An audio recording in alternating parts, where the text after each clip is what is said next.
My entitled parents made everything about my spoiled sister. Now they've learned their lesson. Growing up, Vanessa got everything. The biggest bedroom, new clothes every season, a car for her 16th birthday. Meanwhile, I wore hand-me-downs and took the bus. She's just more delicate, Mom would say whenever I questioned the inequality. You're stronger. You don't need as much attention. The breaking point came during my senior year. I'd worked 3 part-time jobs to save for college since my parents made it clear there was no college fund for me. They'd spent it on Vanessa's private tutors and European vacations. I'd earned a full scholarship to Northwestern for engineering, my dream school. The day my acceptance letter arrived, I was ecstatic. That same afternoon, Vanessa announced she wanted to go to a mediocre out-of-state art school that cost $65,000 a year. She had no talent, no portfolio, just a whim. My parents sat us both down that evening. We're so proud of both our girls, Dad began. Then came the gut punch. They were taking out a parent loan to pay for Vanessa's school, which meant they couldn't co-sign my student housing lease or help with any expenses. But you have that scholarship, Mom said brightly. You'll be fine. Vanessa needs our support more. The scholarship covered tuition, nothing else. I'd need loans for housing, food, books, everything. I spent that night recalculating my entire future.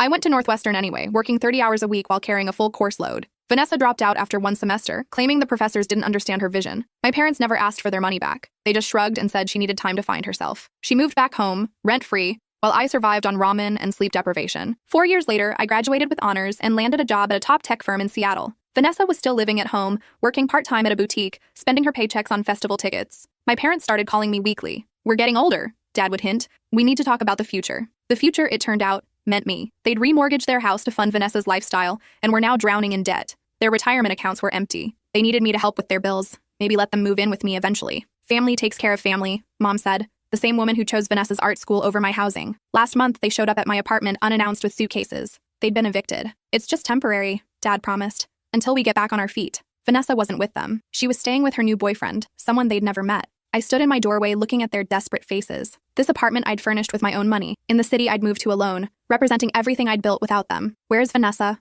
I asked calmly. She has her own life, Mom said quickly. We didn't want to burden her. I nodded slowly. Then I pulled out my phone and showed them the security footage from my building. They'd been here twice before, trying different doors, asking my neighbors about my schedule. This wasn't a sudden emergency. This was planned. I know about the second mortgage, I said, and the credit cards, and the loan you took against Vanessa's non-existent future. Their faces went pale. How did you— I'm the emergency contact on all your accounts, I interrupted. You put me down years ago, remember? So you could use me as a reference for more credit. The silence stretched between us. Finally, I stepped back and started closing the door. I hope Vanessa has room for both of you. That was 3 weeks ago. Yesterday, I got a call from a number I didn't recognize. When I answered, I heard my sister's voice for the first time in 2 years. We need to talk, she said, about Mom and Dad, and about what they've been telling everyone you did to them. My blood ran cold. What are you talking about? I managed to keep my voice steady. Vanessa's breath hitched on the other end. Can we meet? I can't do this over the phone. 2 hours later, I sat across from my sister in a coffee shop 3 blocks from my apartment. She looked different, thinner. Her hair was dyed black instead of the blonde she'd maintained since high school.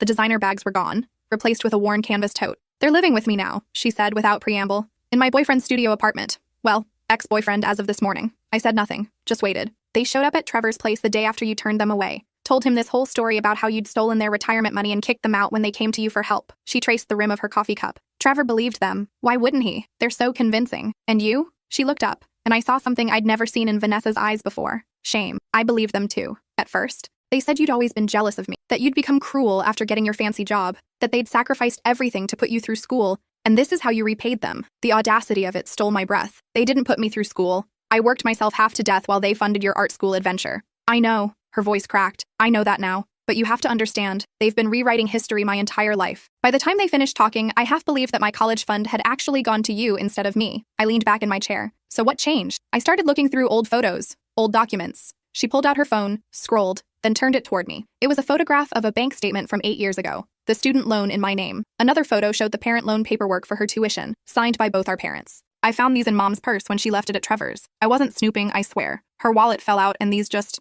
scattered everywhere. She swiped to more photos, credit card statements, collection notices, a letter from their mortgage company about foreclosure proceedings dated 2 years ago. 2 years, I said. They've been planning this for 2 years. Longer. Vanessa pulled out a folder from her bag. I went to their house after I kicked them out. The landlord let me in to get their stuff. I found journals, papers, emails printed out. They've been cataloging things about you. Your salary, your address changes, your social media posts. There's a whole filing cabinet dedicated to tracking your life. My coffee turned to acid in my stomach. Why? Because you were always the retirement plan. She slid the folder across to me. Read page 23. I opened it with shaking hands. It was an email from our mother to our father, dated 6 years ago. The subject line read, investment strategy. The body of the email laid it out in cold, calculated terms. I was the smart one, the responsible one, the one who would succeed. Vanessa was the backup, the one who would stay close and compliant. They deliberately set up our childhood dynamic to create resentment between us, to keep us from comparing notes or forming an alliance. Every inequality, every slight, every time they chose her over me was designed to drive a wedge between sisters while grooming me to be self-sufficient and her to be dependent. They called you an investment, Vanessa whispered. They called me insurance. I read further. There were spreadsheets, projected earnings based on my field of study, estimated timelines for when they could start extracting money from me, contingency plans if I refused. One plan involved faking a medical emergency. Another suggested using Vanessa's well-being as leverage. There's more. She reached across and flipped to another section. Read the one from last month. It was a text chain between our parents. Dad had written, "She's not biting on the eviction story. We need to escalate." Mom's response, "Already started spreading the word at church. By next week, everyone will know what she did to us. Her reputation will force her hand." And then, chillingly, "If shame doesn't work, we'll use legal action." That emergency contact status gives us options. I looked up at Vanessa. What did they tell people? Everything. Her eyes filled with tears. They told the church you embezzled from them. They told Aunt Patricia you physically threw them out on the street. They told the neighbors back home that you stole their identity and ruined their credit out of spite. None of that is true. I know. But they have people who believe them. Aunt Patricia has been blowing up my phone saying I need to talk sense into you. Cousin Raymond threatened to come to Seattle and handle you himself. And the church, she trailed off. What about the church? They're taking up a collection for our poor, destitute parents who were betrayed by their ungrateful daughter. She pulled up a Facebook post on her phone. It was from our mother, posted 3 days ago. The post was a masterpiece of manipulation. Mom had written about raising 2 daughters, sacrificing everything for their education and happiness. She talked about how one daughter had turned her back on the family in their time of need, how they were now homeless because I'd refused to help. The comments were filled with outrage on their behalf. People I'd known my entire childhood were calling me selfish, cruel, heartless. There was even a GoFundMe link. They'd raised $12,000. They're using that money for rent, Vanessa said. For a 2-bedroom apartment in Queen Anne. They signed the lease yesterday. Queen Anne, one of the most expensive neighborhoods in Seattle, 15 minutes from my place. They're not going back home, I said slowly. No, they're staying here. Mom already joined 3 different churches in the area. Dad's been telling people he's looking for work, but he's 63. He's not planning to work. He's planning to bleed me dry. The realization hit like a physical blow. They're going to make my life here unbearable until I either pay them off or leave. Vanessa nodded. That's what the emails suggest. They call it proximity pressure. The idea is that if they're close enough, they can manufacture situations that make you look bad. Public confrontations, showing up at your workplace, creating emergencies that require your immediate attention. I thought about my job, my carefully built reputation, my quiet, structured life that I'd fought so hard to create. This is insane. They're insane. They're desperate. And desperate people don't think clearly. She closed her folder. But here's the thing. I have all of this. All the proof. The emails, the documents, the evidence of their planning. And I'm willing to give it to you. Why? She looked down at her hands. Because I'm tired. I'm tired of being their pawn. I'm tired of living in a world they constructed where I'm too fragile and stupid to function without them. I'm 25 years old, and I've never filed my own taxes because Mom said it was too complicated for me. I've never made a major decision without their input because they convinced me I wasn't capable. Vanessa, let me finish. She took a shaky breath. When I kicked them out this morning, Mom looked at me and said, "You'll never survive without us." And I realized she actually believes that. She spent my entire life making me believe it too. But you know what? I got a job offer yesterday. A real job, with a salary and benefits. At a marketing firm downtown. I start next week. That's great. I almost turned it down, because Mom's voice in my head kept saying I wasn't qualified, that I'd fail, that I should stick to part-time retail where I couldn't mess anything up too badly. Tears streaked down her face. I've let them control my life for 25 years. I'm done. I reached across the table and took her hand. It was the first time we'd touched in years. What do you need from me? Help me understand what normal looks like. Help me figure out how to be an actual adult instead of their trained pet. She squeezed my hand. And maybe we can stop them together. We spent the next 3 hours in that coffee shop going through every document, building a timeline, identifying patterns. Vanessa had done meticulous work, cross-referencing their lies with actual facts, pulling bank statements that proved their spending habits, gathering evidence of their manipulation. "There's one more thing," she said as we packed up. "Trevor, my ex. He's a lawyer. Does he still believe their story?" "No. I showed him everything last night. That's why we broke up. He said he couldn't be with someone whose family was this toxic, that it was too much drama for him." She said it matter-of-factly, but I could hear the hurt underneath. "But before he kicked me out, he gave me some advice. He said what they're doing might actually be illegal." "What do you mean?" "The GoFundMe. They're raising money based on provably false claims. That's fraud. And the identity stuff, using your emergency contact status to apply for credit without your knowledge. That's identity theft. Plus, he mentioned something about libel and defamation because of what they're telling people about you." I felt something shift in my chest. Not quite hope, but close. "Did he say what we should do?" "Document everything. Keep records of every interaction. And consider getting a lawyer of our own." She handed me a business card. "This is Trevor's colleague. She specializes in family law and estate disputes. Trevor already told her the basics. She said she'd take a consultation." We parted ways outside the coffee shop with an agreement to meet again in 2 days. I watched Vanessa walk away, her canvas tote slung over her shoulder, and felt a strange mix of emotions. Anger at our parents, grief for the childhood we could have had, and something else. something that felt almost like pride in who my sister was trying to become. I went home and spent the entire night reading through the documents Vanessa had compiled. The picture they painted was damning. Our parents hadn't just been neglectful or selfish. They'd been deliberately, systematically manipulative. Every choice they'd made had been calculated to produce a specific outcome. The next morning, I called in sick to work and went to meet with the lawyer. Her name was Diana Shu, and her office was in a sleek high-rise downtown. She was younger than I expected, maybe early 30s, with sharp eyes that missed nothing. "Your sister's ex-boyfriend gave me an overview," she said, gesturing for me to sit. "But I'd like to hear it from you. Start at the beginning." I told her everything. The childhood favoritism, the college funds,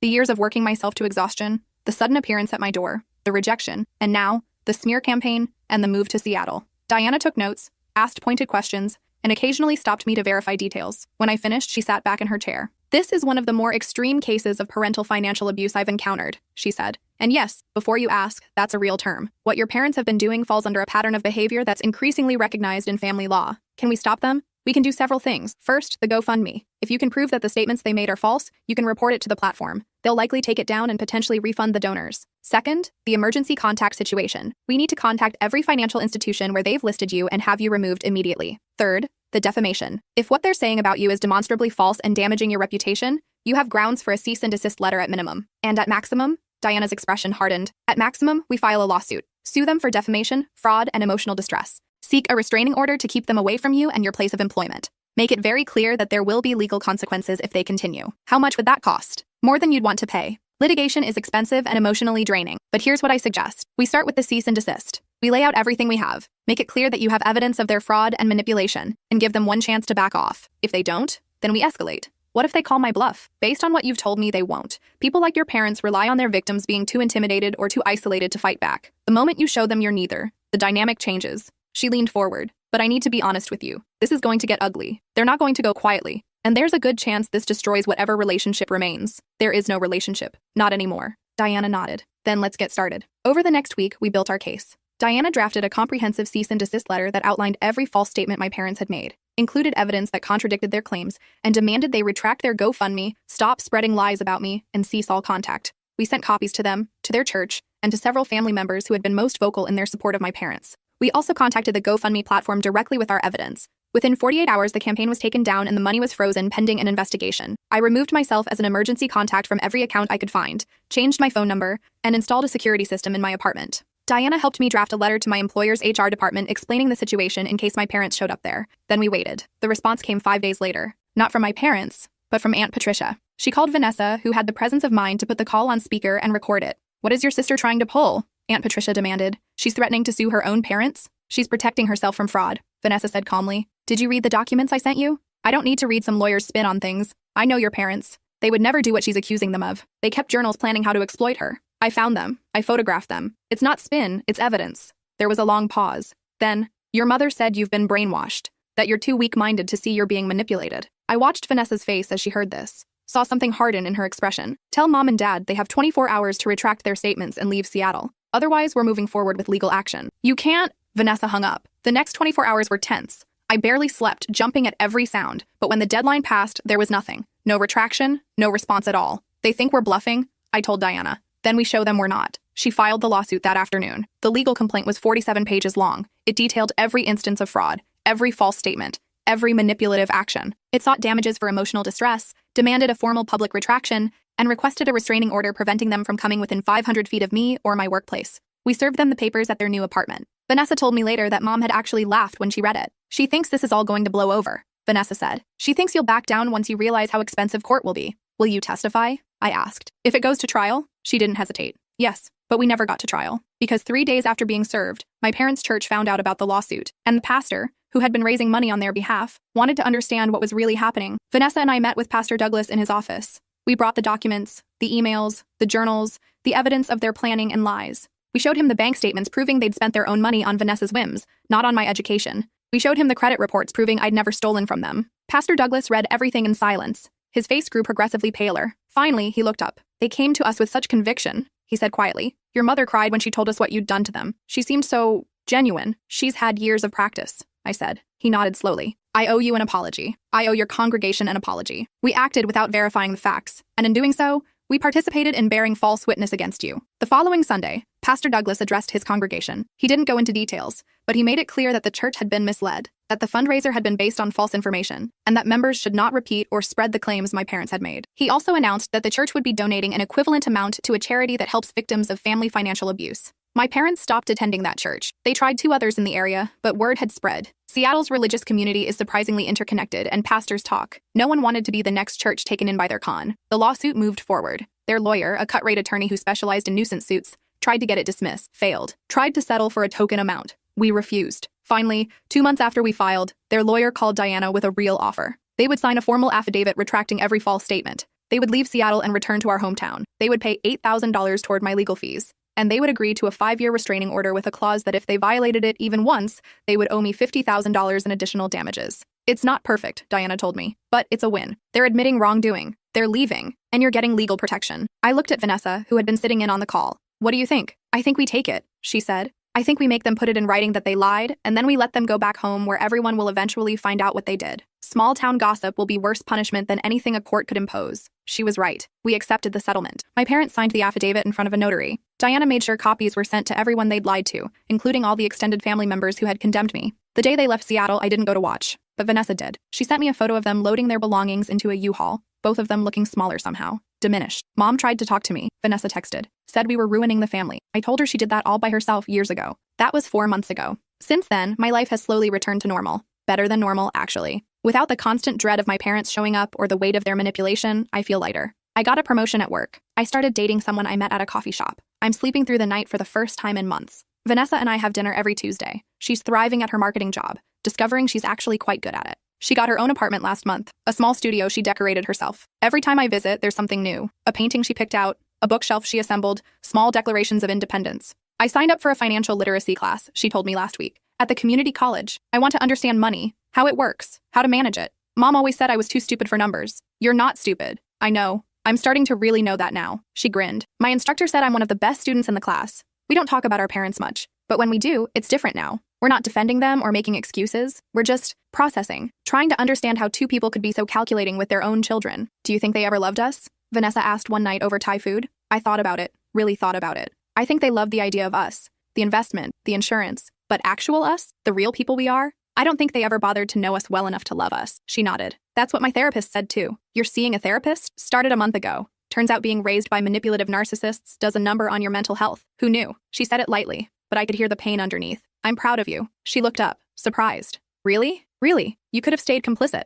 You could have kept believing their version of events, but you didn't. You chose the hard path. So did you. You chose it years before I did. We clinked our water glasses in a silent toast to survival. Last week, I got an email from Aunt Patricia. Subject line, I'm sorry. The email was short. She'd talked to our parents, finally asked them direct questions about the documentation Vanessa had provided. They'd deflected, changed the subject, tried to play the victim. But Aunt Patricia had pressed, and eventually, the story fell apart. I should have listened to you from the beginning, she wrote. I should have asked questions instead of just believing the narrative they presented. I'm sorry I participated in spreading lies about you. I'm sorry I didn't protect you the way an aunt should. If you're willing, I'd like to rebuild our relationship. If not, I understand. I stared at that email for a long time. Part of me wanted to delete it, to cut off everyone who had believed the lies about me. But another part, the part that was slowly healing, recognized something important. Aunt Patricia was doing what Vanessa had done, what I had done. She was questioning the narrative she'd been fed. She was choosing to see the truth even when it was uncomfortable. I wrote back, kept it brief, said I appreciated the apology, that I wasn't ready for a relationship yet, but I wouldn't close the door permanently. Asked for time. She responded immediately. Take all the time you need. I'll be here. 2 weeks ago, I got a call from the lawyer my parents had hired.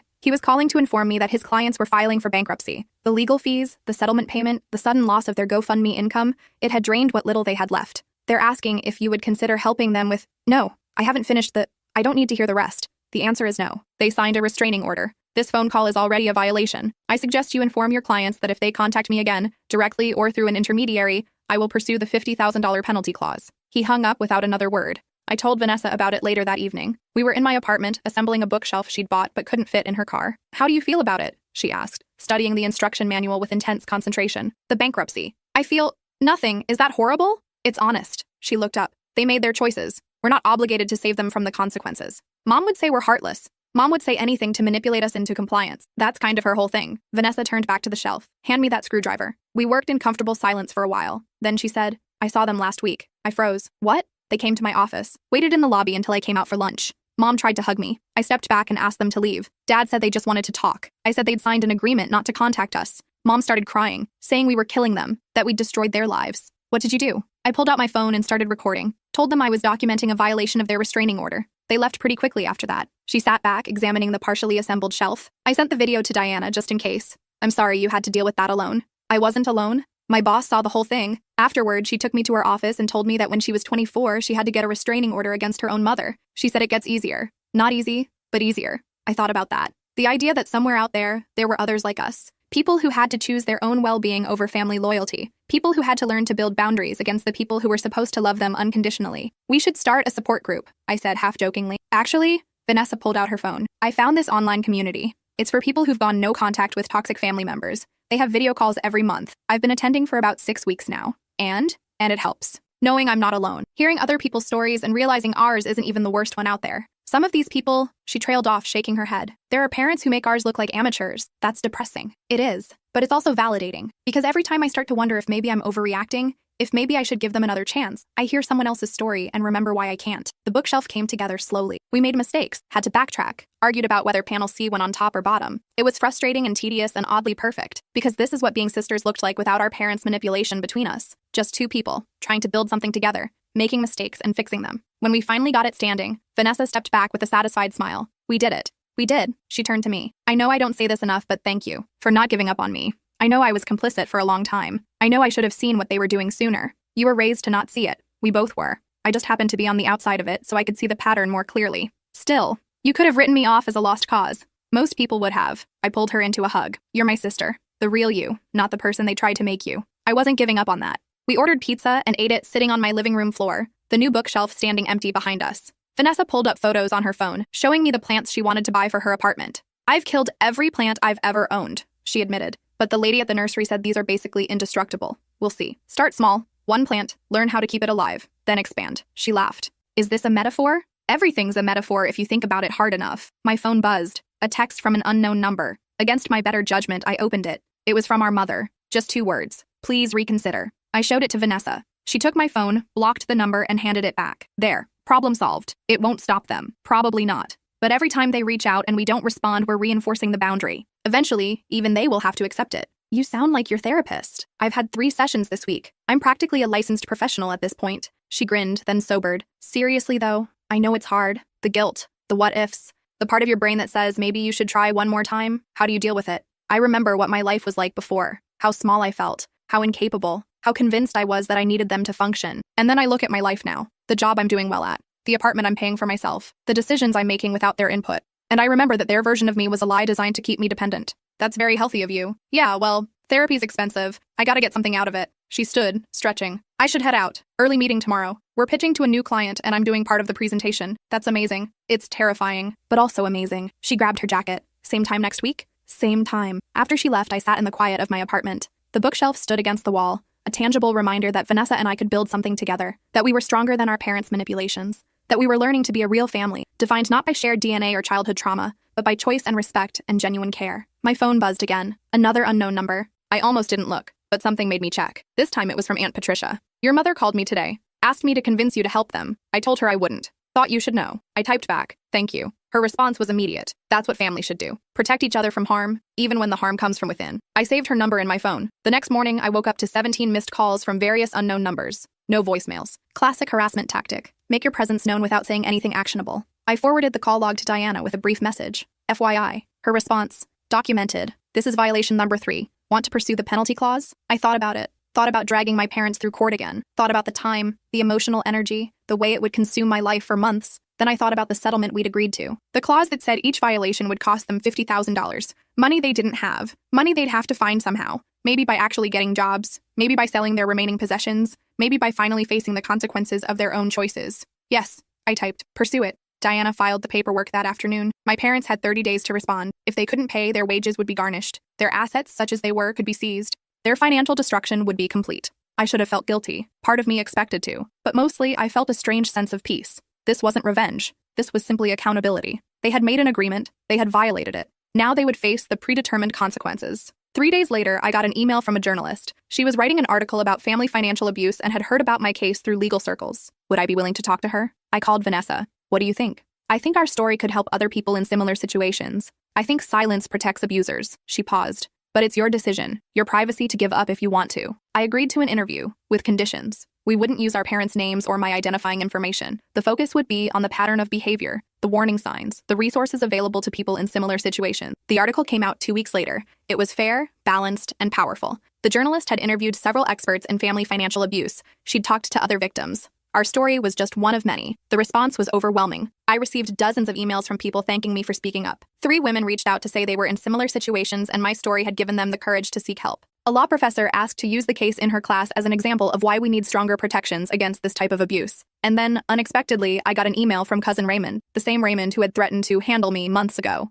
I read the article, he wrote. I didn't know. I swear. I didn't know what they'd been doing to you all those years. Your aunt showed me the documents and I still didn't want to believe it. But reading your story, seeing it laid out by a neutral third party, I'm sorry. I'm so sorry I threatened you. I was protecting the wrong people. I wrote back, accepted his apology, didn't offer forgiveness yet, but didn't close the door either. The legal case against my parents for violating the restraining order moved forward. Their lawyer tried to argue that they hadn't personally called me, that maybe it was someone else using various phones. Diana demolished that argument by showing the pattern of calls, the timing, the coordination. The judge was not amused. Your client signed a very clear agreement, he said at the hearing. They have violated it repeatedly and flagrantly. I'm granting the plaintiff's request for the full penalty amount plus an additional $5,000 for court costs. My parents tried to appeal. The appeal was denied. They tried to declare bankruptcy to discharge the debt. Diana successfully argued that debts incurred through fraudulent behavior couldn't be discharged. They were stuck with it. I didn't attend the hearings. I didn't need to see their faces. Diana handled everything, sending me updates via email. Professional, efficient, final. 6 months after everything started, Vanessa and I took a trip together. Just a weekend in Portland, wandering through bookstores and coffee shops, eating too much and talking about everything except our parents. On the last evening, we sat by the waterfront watching the sunset. Vanessa had been quiet for a while, just staring out at the water. Do you think we'll ever forgive them? She asked finally. I don't know. Does it matter? Doesn't it? Isn't forgiveness supposed to be freeing or whatever? I think that's something people say to make victims feel obligated to let their abusers off the hook. I watched a boat drift by. Forgiveness is optional. Healing isn't. We can heal without ever forgiving them. Have you healed? I'm getting there. Some days are harder than others, but I'm not angry all the time anymore. I don't think about them constantly. I'm building a life that has nothing to do with them. That feels like healing to me. She nodded. I started journaling. My therapist suggested it, writing down my thoughts, my memories, trying to separate what actually happened from what they told me happened. It's intense, I bet. I'm remembering things differently now. Like, I always thought they gave me everything because they loved me more. But now I see it was part of the plan. Keep me dependent. Keep me from developing skills or confidence. Make sure I'd never leave them. She turned to me. They weren't spoiling me. They were crippling me. And now you're learning to walk without their help. It's fucking hard. Most worthwhile things are. We sat in silence as the sky turned pink and orange. 2 sisters, learning to be family on their own terms, building something new from the ruins of what we'd been given. I got a promotion, Vanessa said suddenly. I wasn't going to tell you until it was official, but screw it. They're making me junior account manager, 20% raise and actual responsibilities. I grabbed her hand. That's incredible. I know I've only been there 8 months, but my boss says I have a natural talent for reading clients and understanding what they really want versus what they say they want. When do you start? Next month. I'll have my own team of 3 people reporting to me. Can you believe it? Yes, absolutely yes. We ordered champagne with dinner that night, toasting to new beginnings and second chances and the family we were choosing to be. When I got back to Seattle, there was a letter waiting for me. Not from my parents, but from their bankruptcy attorney. They had surrendered everything. The house was gone, their cars, every asset they'd accumulated over 40 years of marriage. All of it sold to pay debts, including what they owed me. I would receive $31,000 total. Not the full amount, but more than I'd expected. The attorney noted that my parents would be living in a subsidized senior apartment and working part-time jobs. Dad had found work as a night security guard. Mom was cleaning houses.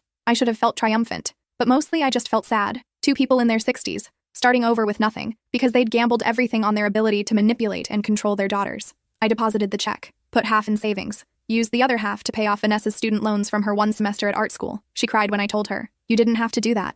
I know, but that debt shouldn't exist. It was part of their manipulation. Consider it erased. A year later, I'm sitting in my apartment on a Tuesday evening, waiting for Vanessa to arrive for our weekly dinner. My apartment looks different now, more lived in, less like a fortress and more like a home. There are photos on the walls, pictures of Vanessa and me at various adventures, my team from work at a company party, Aunt Patricia visiting last Christmas. My life looks different too. I'm seeing someone seriously now. His name is Daniel, and he's a high school math teacher with kind eyes and a terrible sense of humor. He knows my history, all of it, and he still shows up, every time, exactly when he says he will. Vanessa's doing well. She got promoted again, this time to senior account manager. She bought a 1-bedroom apartment and adopted a cat named Herb. The plant, miraculously, is still alive. We don't talk about our parents much anymore. Sometimes months go by without mentioning them. I heard through Aunt Patricia that they're still in our hometown, still working their modest jobs, still dealing with the debt they created. They apparently told people we stole their money, but nobody believes them anymore. Too many people have seen the documentation. Their reputation is ruined. I don't feel guilty about that. I tried to for a while, thought I should. But Vanessa's therapist told her something that stuck with both of us.